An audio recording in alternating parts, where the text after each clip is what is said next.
Noticias de última hora, preste mucha atención.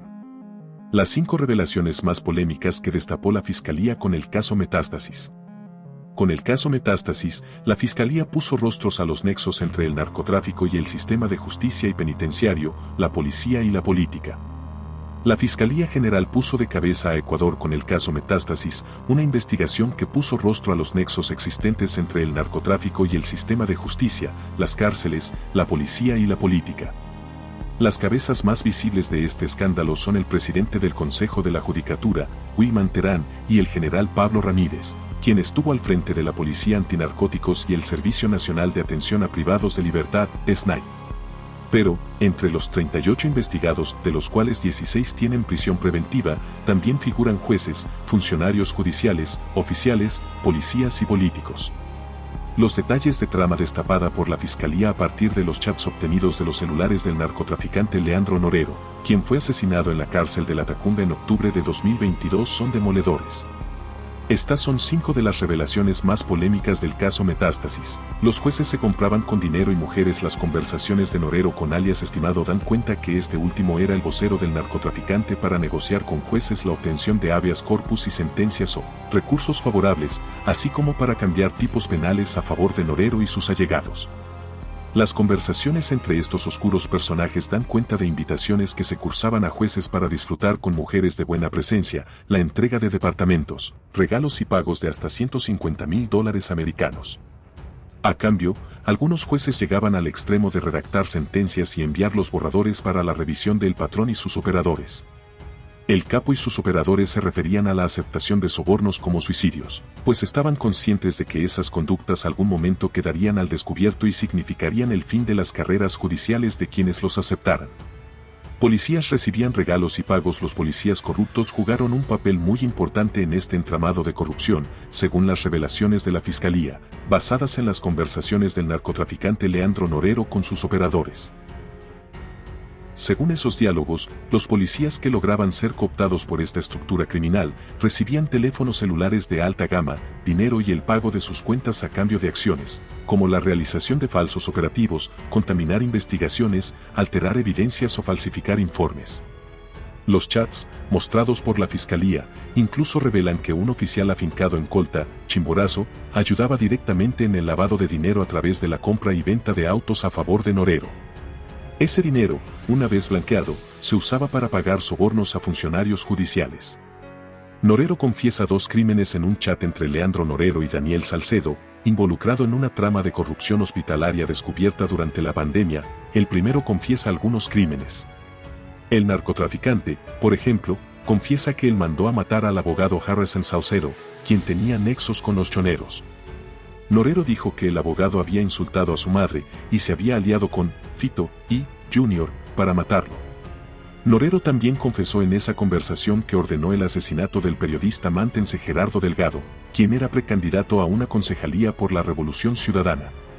Aunque este crimen, dice a sus hombres de confianza, fue un error, pues la idea era atentar contra de un periodista manabita llamado Patricio, a quien tenía un video que les perjudicaba. Pero, se confundieron y mataron a Delgado. La orden de seguir a Villavicencio. La fiscal Diana Salazar expuso chats que evidencian que Norero y sus aliados seguían, desde mediados de 2022, a Fernando Villavicencio, ex candidato presidencial que fue asesinado en Quito, en agosto de 2023 durante la campaña presidencial. En los chats, Norero pide a uno de sus abogados que consiga el número personal de Villavicencio y su dirección, así como de su esposa y su amante, para mandarle a los muchachos. Según las conversaciones de Norero con alias Estimado, su abogado de confianza y presunto operador, en ese seguimiento se consiguieron fotografías, nombres y direcciones de varios allegados de Villavicencio. El alcalde Agustín Intriago es señalado por el capo. Las conversaciones del teléfono de Norero también revelan nexos entre la organización criminal y políticos activos. Una de las menciones más polémicas es la que el capo hace del alcalde de Manta, Agustín Intriago, asesinado a mediados de 2023. Según la Fiscalía, Norero planificaba delitos contra la administración pública a través de entidades como el municipio de Manta, en coordinación con el alcalde Intriago. Aunque la revelación es muy fuerte, la fiscal Salazar no ahondó en detalles sobre este particular. En más noticias. Con dignidad. Ese fue el grito del presidente del Consejo de la Judicatura, Wilman Terán, minutos antes de subir al vehículo que se prestaba a trasladarlo desde la Corte Nacional de Justicia hasta la Cárcel 4, al norte de Quito. Y es que tras la decisión del juez Felipe Córdoba, Terán junto a otros 15 procesados fueron llevados hasta ese centro carcelario, decisión que provocó reacciones en la defensa de los detenidos. No hay un solo elemento en donde el doctor Terán haya conversado con alguien de la organización. No hay un solo elemento en donde el doctor Terán haya pedido o haya solicitado favores de tipo económico, de tipo personal, de tipo material. En estos 90 días vamos a aclarar que él no tiene ninguna participación, porque el único hecho que él en su momento cuando fue juez fue despachar una acción de protección y como juez constitucional tenía que hacerlo. No obstante, antes de llegar hasta la Cárcel 4, los detenidos fueron llevados hasta flagrancia para realizarles los respectivos exámenes médicos. En horas de la madrugada de este sábado, pudimos captar estas imágenes donde en la parte superior de la entidad se observaba al presidente de la Judicatura. Desde su defensa se habría presentado un recurso para que Terán recupere su libertad. El recurso de habeas corpus y espero que se haga un sorteo lícito.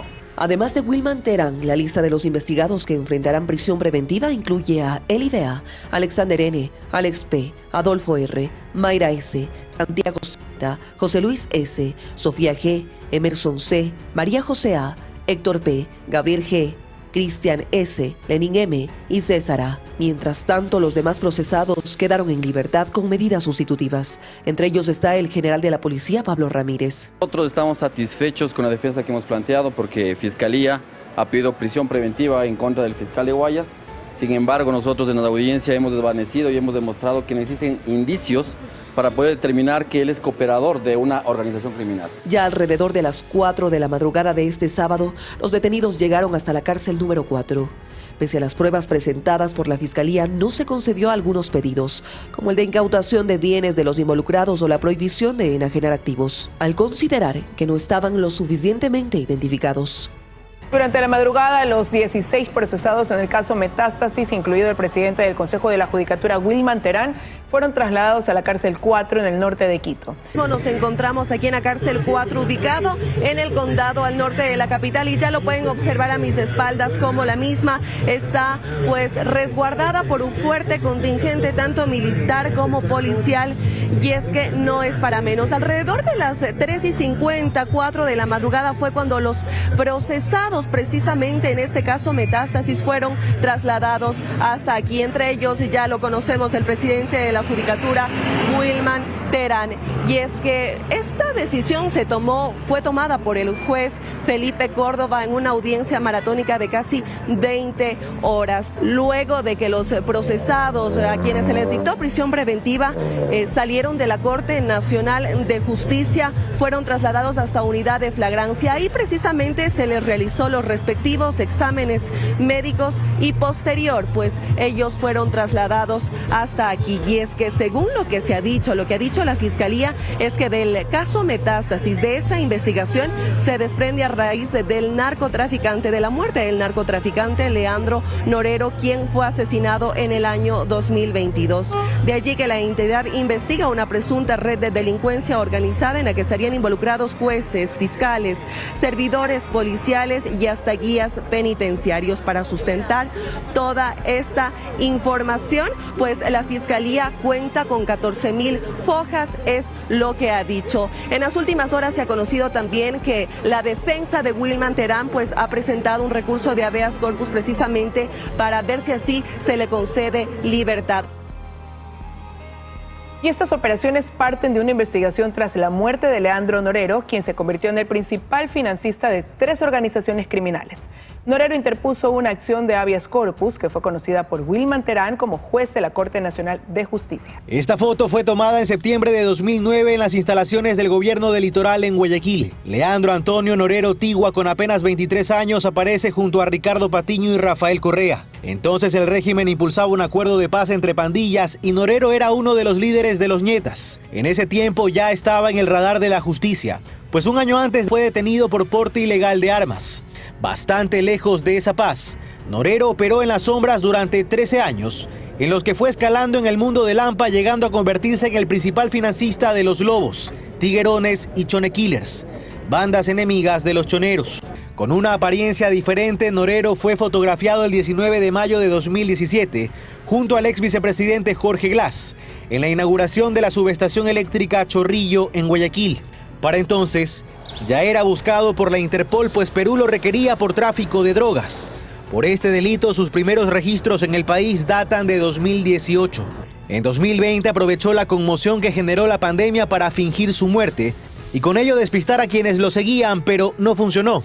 El 25 de mayo de 2022 fue capturado junto con otras 6 personas en un mega operativo. En su poder, $6 millones en efectivo, lingotes de oro y joyas valoradas en más de $4 millones. En prisión, Norero gozaba de especial protección. Varias fotografías evidencian que se movía acompañado de un anillo de seguridad formado por otros reos. Desde su celda grabó este video agradeciendo a un tal Pablito. Pablito, el patrón, como me dice, en lo que te pueda ayudar, gracias, te agradezco por haberme traído acá. Entonces, Pablo Ramírez era el titular del SNAI y estaba a cargo también de la Policía Antinarcóticos. El oficial, hoy también detenido, salió al paso de las acusaciones. Según información de inteligencia, Norero movía al menos 10 toneladas de droga al mes por los puertos del país, pero la estancia en prisión le duró poco. El 3 de octubre de 2022 fue asesinado y en el marco de la investigación sobre su muerte se ha levantado numerosa evidencia, entre ellos los pormenores de un habeas corpus solicitado por la defensa de Norero, que llegó al despacho de Wilman Terán como juez de la Corte Nacional de Justicia, tema por el que fue detenido en la operación Metástasis, junto con un ex asesor que luego fue nombrado director de la Judicatura en Pichincha. Aun cuando el habeas corpus no fue concedido, en medio se habría desencadenado una serie de irregularidades. Además, Leandro Norero constituyó una red de empresas y testaferros en Ecuador para lavar activos. Sus operaciones narcodelictivas tenían la protección de funcionarios de la fuerza pública y del sistema judicial. El caso Metástasis ha puesto nombres y rostros de la red de alias El Patrón. Su disputa con la organización delictiva Los Choneros empezó a raíz del asesinato de Jorge Luis Zambrano alias Rasquiña. Se había desatado una guerra por sucederlo. En un bando Leandro Norero, en el otro alias Junior y alias Fito. Y en esa guerra Norero fungía como financista de las bandas rivales de los choneros, los lobos, tiguerones, lagartos y chonequillers. La disputa se hizo evidente en las calles y en las cárceles. Estas organizaciones cobraron fuerza a la par del crecimiento económico de a quien en el mundo de Lampa se lo conocía como El Patrón, quien había constituido una red de empresas y testaferros a través de los que blanqueaba el dinero producto del narcotráfico, actividad de la que se valía de contactos en las fuerzas del orden y en el sistema de justicia para pasar desapercibido. Tarifas de por medio. Según las investigaciones, Norero contaba con al menos una docena de testaferros. Era accionista y propietario en compañías de transporte pesado, publicidad, alimentos, insumos agrícolas, construcción, servicios de vigilancia y seguridad. En 2021 su círculo familiar adquirió y constituyó otras firmas, salones de belleza, empresas inmobiliarias, entre otras. Parte de su poder económico se evidenció el 25 de mayo de 2022 cuando fue capturado. Le decomisaron $6,7 millones en efectivo, 155.000 euros, tarjetas de crédito, libretas de ahorro, documentos y escrituras, 42 lingotes de oro, un centenar de joyas y relojes, 13 vehículos de alta gama, una treintena de celulares y una docena de bienes inmuebles de lujo, entre ellos 2 casas en San Borondón, departamentos exclusivos en Manglar Alto, Manta y Guayaquil. La herencia del capo asesinado en octubre de 2022 generó una serie de disputas en diferentes tribunales de justicia en el país. Con altibajos, su círculo familiar ha pugnado por la devolución, en tanto que sus operaciones solo cambiaron de mano. Y así se conoció tras el asesinato de alias Samir, quien había continuado con las actividades que dejó Norero.